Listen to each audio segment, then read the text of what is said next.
Hello students, welcome to chem expert. बच्चे, आज हम जो टॉपिक करने वाले हैं वो है मैग्नेटिक प्रॉपर्टीज। सो देखिए कौन कौन से टॉपिक आज हम कवर करेंगे।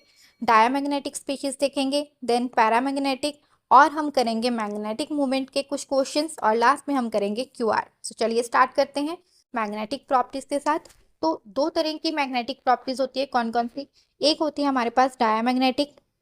डायमैग्नेटिक में हमारे पास कोई भी अनपेयर्ड इलेक्ट्रॉन आपको नहीं मिलेगा। डायमैग्नेटिक में क्या होता है? All paired electrons.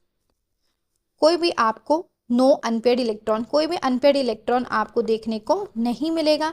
और अगर हम करें पैरामैग्नेटिक स्पीशीज की बात, पैरामैग्नेटिक, सो ऐसी स्पीशीज जिसमें क्या होगा, आपको एटलीस्ट वन अनपेयर्ड इलेक्ट्रॉन आपको देखने को मिलेगा। ठीक है।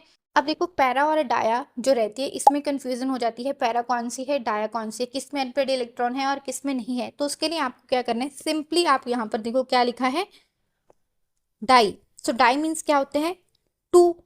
इट मीन्स डायामैग्नेटिक जो होंगी उसमें सारे इलेक्ट्रॉन कैसे होंगे? पेयर्ड होंगे। तो यहाँ से आपको ध्यान में रखना है, जब भी आपको क्वेश्चन में पूछा जाएगा कि कौन सी स्पीशीज डायमैग्नेटिक है, आपको चेक करना है कि वहां पर कोई भी अनपेयर्ड इलेक्ट्रॉन तो नहीं है, तो वो आपकी किस कैटेगरी में चले जाएगी? डायमैग्नेटिक स्पीशीज की कैटेगरी में चले जाएगी।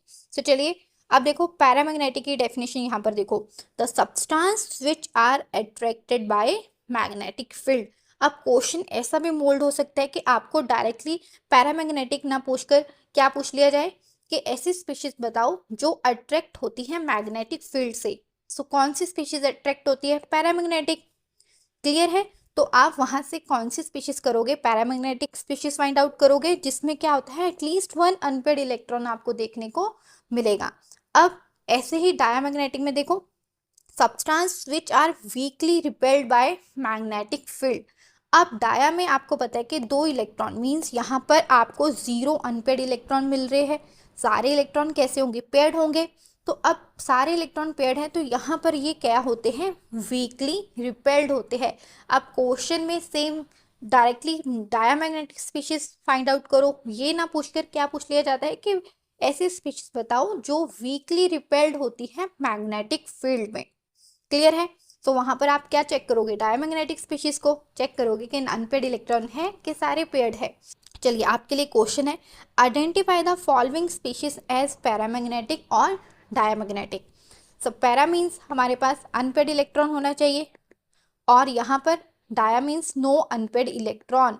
चलिए अब बोरोन है, सो बोरोन की आपको क्या करनी है, इलेक्ट्रॉनिक कॉन्फ़िगरेशन लिखो, 1s2, 2s2, 2p1। Atomic number कितना होता है? 1 होता है। तो आप सॉरी, एटॉमिक नंबर कितना होता है? 5 होता है। तो आप देखो यहाँ पर इसमें कितने अनपेयर्ड इलेक्ट्रॉन है? एक अनपेयर्ड इलेक्ट्रॉन है, तो ये आपका कौन सी कैटेगरी में चला जाएगा?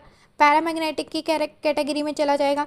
अब कार्बन देखो, कार्बन के पास एटॉमिक नंबर कितना होता है? 6 होता है। तो इसकी इलेक्ट्रॉनिक कॉन्फ़िगरेशन क्या हो जाएगी? 1s2, 2s2, और 2p में कितना हो जाएगा? 2 हो जाएगा। तो यहाँ पर हमारे पास कितने अनपेयर्ड इलेक्ट्रॉन है?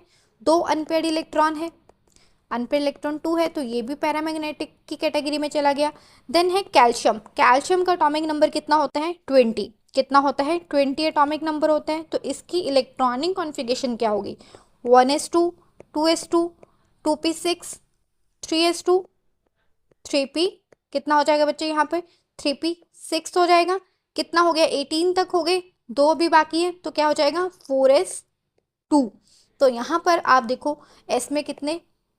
2 इलेक्ट्रॉन है, इट मीन्स सभी क्या है? पेयर्ड है। तो ये किस कैटेगरी में चला जाएगा? डायमैग्नेटिक की कैटेगरी में चला जाएगा। अब नेक्स्ट जिंक। जिंक का एटॉमिक नंबर कितना होता है? 30। तो इसकी इलेक्ट्रॉनिक कॉन्फ़िगरेशन हमारे पास क्या हो जाएगी? आर्गन, कंडेंस फॉर्म में लिख रही हूँ, आर्गन। आगे क्या होगा? 4s2, 3d10। तो यहाँ पर भी सारे इलेक्ट्रॉन कैसे है? पेयर्ड है, कोई भी अनपेयर्ड नहीं है। तो ये भी किस कैटेगरी में चला जाएगा? डायमैग्नेटिक स्पीशीज की कैटेगरी में चला जाएगा। अब ऑक्सीजन, ऑक्सीजन का आप कमेंट बॉक्स में आंसर बताओ कि क्या होगा। ठीक है, कमेंट करो, ऑक्सीजन का एटॉमिक नंबर कितना होता है? 8 होता है। चलिए अब आगे बढ़ते हैं। नेक्स्ट है हमारे पास स्पिन ओनली मैग्नेटिक मूवमेंट। अब स्पिन ओनली मैग्नेटिक मूवमेंट जो है इसके लिए हमारे पास फॉर्मूला होता है, इसको डिनोट हम करते हैं म्यू के साथ, और इसका फॉर्मूला होता है under root n, n plus 2 Bohr magneton. ठीक है, अब देखो यहाँ पर n जो आपके पास होता है, n हमारे पास होता है नंबर ऑफ अनपेयर्ड इलेक्ट्रॉन्स। ठीक है, अनपेयर्ड इलेक्ट्रॉन। अब आपके पास, चलो ऑक्सीजन के लिए देख लेते हैं। ऑक्सीजन है, ऑक्सीजन का एटॉमिक नंबर 8 है, तो इसमें आप चेक करो कितने अनपेयर्ड इलेक्ट्रॉन होंगे। 1s2, 2s2, 2p4। अब यहाँ पर p में 4 है, तो कैसे अरेंज करेंगे, 1 2 3 एंड 4। तो अब देखो यहाँ पर अनपेयर्ड इलेक्ट्रॉन कितने हैं, n की वैल्यू कितनी है, 2 है, तो इसके लिए स्पिन ऑनली मैग्नेटिक मोमेंट कितना हो जाएगा, 2 2 + 2, तो ये आपके पास कितना हो जाएगा, 8 हो जाएगा, √8। सो √8 की वैल्यू हमारे पास होती है इज इक्वल टू अप्रॉक्सीमेटली 2.83 बोहर-मैंगटन। ठीक है, तो ये आपके पास बोहर-मैंगटन इसके क्या है, यूनिट है। तो इस तरह से आप स्पिन ऑनली मैग्नेटिक मोमेंट जो है वो कैलकुलेट करोगे। उसके लिए आपको क्या ध्यान में होना चाहिए, ये फॉर्मूला आपको ध्यान में रखना पड़ेगा। अब यहाँ पर इस टेबल को ध्यान से देखना, अगर आपके पास क्या है, अनपेयर्ड इलेक्ट्रॉन कितना है, 0, तब आपके पास स्पिन मैग्नेटिक मोमेंट जो होगा हमारे पास कितना होगा, 0 होगा। अगर अनपेयर्ड इलेक्ट्रॉन कितना है, 1 है, तो कितना हो जाएगा, 1 1 + 2 √3 हो जाएगा। ठीक है, फॉर्मूला क्या होता है हमारे पास, √n, n + 2 होता है। ठीक है, अब उसके बाद अगर 2 है वैल्यू, तो यहाँ पर आप फिल करो कितना हो जाएगा, 2 के लिए हमने देखा था √8 हो जाता है, और अगर 3 हुआ तो 3 के लिए कितना हो जाएगा, 3 वैल्यू पुट करो यहाँ पर, इनटू कितना हो जाएगा, ये 5, तो ये अंडर कितना 15 हो जाएगा। क्लियर है, और 4 के केस में हमारे पास √24 हो जाता है, जिसकी वैल्यू अप्रॉक्सीमेटली हमारे पास कितनी होती है, इसके इक्वल होगी। अब चेक करो, पॉइंट से पहले जो नंबर है 1 है। ठीक है, मैग्नेटिक मोमेंट हमारे पास कितना है, 1 हूँ, अब 1 आया है, तो नंबर ऑफ अनपेयर्ड इलेक्ट्रॉन कितने थे, 1 थे। सो इट मीन्स यहाँ पर मैं आपको ये कहना चाह रही हूँ कि अगर आपके क्वेश्चन में मैग्नेटिक मोमेंट गिवन है और आपको पूछा है कि ये किसका मैग्नेटिक मोमेंट होगा, तो आपको क्या देखना है कि जितना ये आगे नंबर लिखा हुआ है उतने क्या है, अनपेयर्ड इलेक्ट्रॉन है, तो आपको वो स्पीशीज देखनी है जिसमें इतने अनपेयर्ड इलेक्ट्रॉन होंगे। सो इससे रिलेटेड एक क्वेश्चन कर लेते हैं। देखिए, how many species are having magnetic moment 2.83 Bohr magneton. अब 2.83 है, इट मीन्स हमारे पास अनपेयर्ड इलेक्ट्रॉन्स कितने हैं, नंबर ऑफ अनपेयर्ड इलेक्ट्रॉन 2 है, तो मुझे इन स्पीशीज में देखना है कि किसके पास अनपेयर्ड इलेक्ट्रॉन 2 है और उसका ये बोहर मैग्नेटिक मोमेंट जो है वो कितना होगा, 2.83 होगा मैग्नेटिक मोमेंट मेरे पास। तो आप देखिए मैग्नीशियम, सो मैग्नीशियम का एटॉमिक नंबर 12 रहता है, तो इलेक्ट्रॉनिक कॉन्फ़िगरेशन क्या हो जाएगी, नियॉन 3s2 हो जाएगा यहाँ पर। सो अनपेयर्ड इलेक्ट्रॉन कितने हैं, अनपेयर्ड इलेक्ट्रॉन तो 0 है यहाँ पर, तो ये तो नहीं होगा।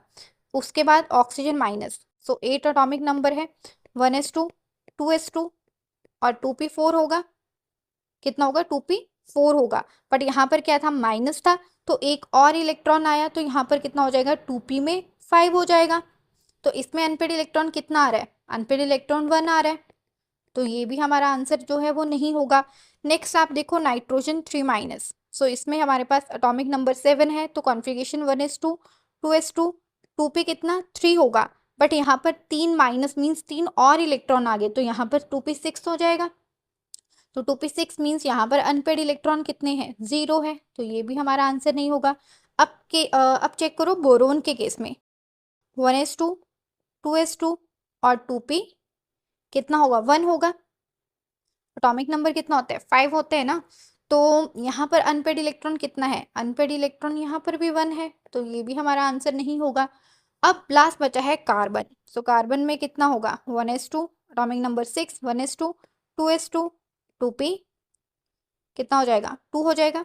तो अनपेयर्ड इलेक्ट्रॉन कितने हो गए बच्चे, यहाँ पर अनपेयर्ड इलेक्ट्रॉन 2 हो गए, तो यही आपका क्या हो जाएगा, आंसर हो जाएगा। मीन्स यहाँ पर कितनी स्पीशीज है, सिर्फ एक स्पीशीज है जिसमें अनपेयर्ड इलेक्ट्रॉन हमारे पास कितने बन रहे हैं, 2 अनपेयर्ड इलेक्ट्रॉन बन रहे हैं। सो चलिए अब हम कर लेते हैं QR।